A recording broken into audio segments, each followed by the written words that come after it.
Bismillahirrahmanirrahim. Assalamualaikum warahmatullahi wabarakatuh.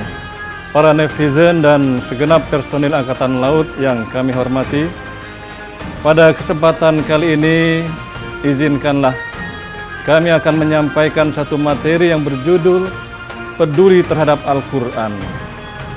Ada 3 penyebab mengapa kita harus peduli terhadap Al-Quran. Yang pertama yaitu mengingat satu firman Allah Subhanahu wa taala di dalam Al-Qur'anul Karim surat Al-Furqan ayat 30. A'udzubillahi minasyaitonir rajim. Bismillahirrahmanirrahim. Wa qala ar-rasulu ya rabbi inna qaumi ittakhadhu hadzal qur'ana mahjura. Dan berkatalah Rasul, ya Rabbi, wahai Tuhanku, inna qaumi ittakhadhu hadzal qur'ana mahjura. Sesungguhnya kaumku telah menjadikan Al-Qur'an sebagai sesuatu yang tidak dipedulikan. Para netizen dan segenap personil Angkatan Laut yang berbahagia, 14 abad yang silam ternyata Rasulullah Muhammad sallallahu alaihi wasallam telah menyampaikan keluh kesahnya kepada Allah Subhanahu wa taala tentang kondisi umat Islam saat itu yang ternyata tidak lagi peduli terhadap Al-Quran.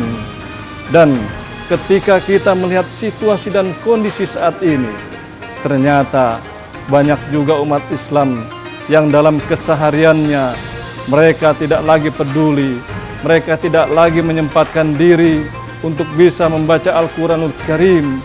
Dan ini sebagai satu pelajaran berharga agar kita bisa peduli terhadap Al-Quran.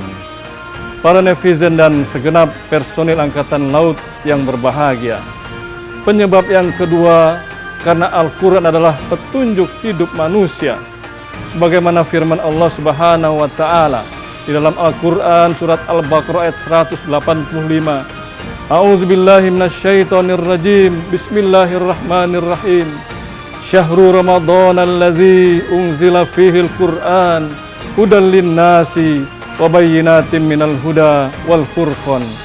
Bulan Ramadan adalah bulan diturunkannya Al-Quran, petunjuk hidup bagi manusia dan juga sebagai penjelas dari petunjuk tersebut dan juga sebagai pembeda. Sebagai satu petunjuk tentu amat sangat penting untuk kita pedulikan. Ibarat kita membeli satu barang, ada buku petunjuknya, kita harus pelajari, kita harus bisa memahaminya dengan baik agar kita bisa memakai barang tersebut dengan baik dan akhirnya bisa terpelihara dengan baik. Begitupun dengan Al-Quranul Karim.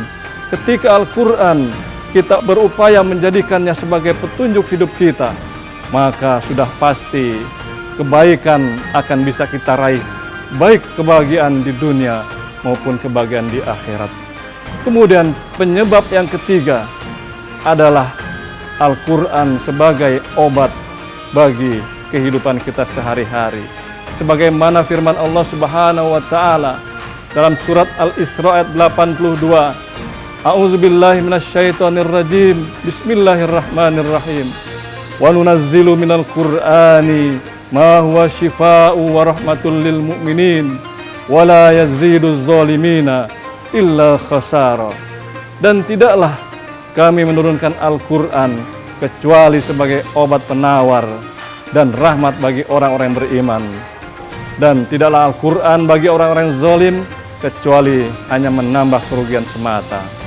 Para netizen dan segenap personil Angkatan Laut yang berbahagia, di dalam hadis Rasulullah dikisahkan bahwa ada seorang sahabat Rasulullah yang menghadap sahabat Ibnu Mas'ud dan beliau menyampaikan kepada sahabat Ibnu Mas'ud, Wahai sahabat Ibnu Mas'ud, hati saya sedang dalam kondisi resah gelisah, jiwa saya sedang dalam kondisi gunah gulana.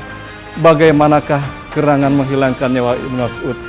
Dan ternyata di antara 3 nasihat Ibnu Mas'ud, beliau sampaikan, engkau datangi ke tempat orang yang baca Quran dan engkau dengarkan Al-Quran atau engkau membacanya. Dengan kondisi tersebut, engkau akan menjadikan hatimu resah gelisah akan hilang. Jiwamu yang gundah gulana pun akan hilang juga. Demikian kultum singkat yang dapat kami sampaikan.